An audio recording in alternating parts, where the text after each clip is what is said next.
Hello mga kasusan TV. Andito na naman tayo sa bakuran ng paaralang elementarya. At isa na namang halamang gamot ang aking nakita at natuklasan, ang oregano. At ito ang ibabahagi ko sa inyo.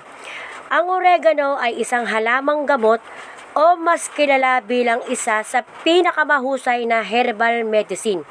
Ito ay matatagpuan sa bakuran at madali lang itong itanim o alagaan. Ang dahon ng oregano ay ginagamit na pabango dahil sa kakaibang aroma nito. Ginagamit na pangpalasa sa iba't ibang lutuin at marami itong pampalunas sa karamdaman at nakakatulong ito sa ating kalusugan. Maganda ang oregano sa mga taong may ubo o sipon, lalo na sa mga bata.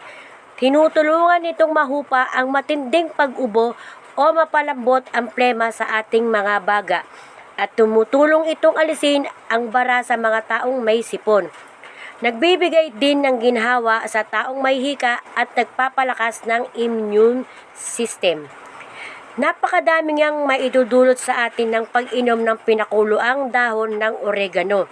Isa pa dito ay nakakatulong din itong mapabilis ang sirkulasyon ng ating dugo at nagbibigay ginhawa ito sa mga babaeng may dysmenorrhea o UTI. Ang katas naman ng dahon ng oregano ay dinidikdik.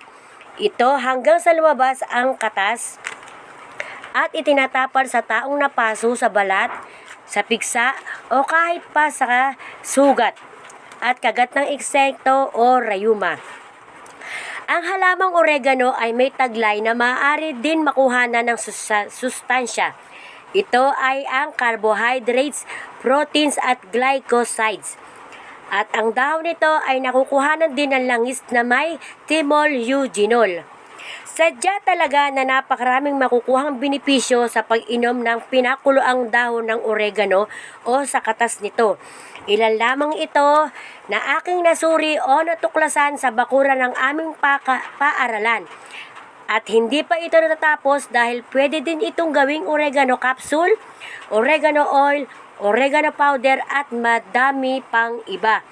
Kaya't kung nagustuhan po ninyo ang aking video, paki-subscribe po at like para madami pa po akong magawang video tungkol sa mga halamang gamot na matatagpuan.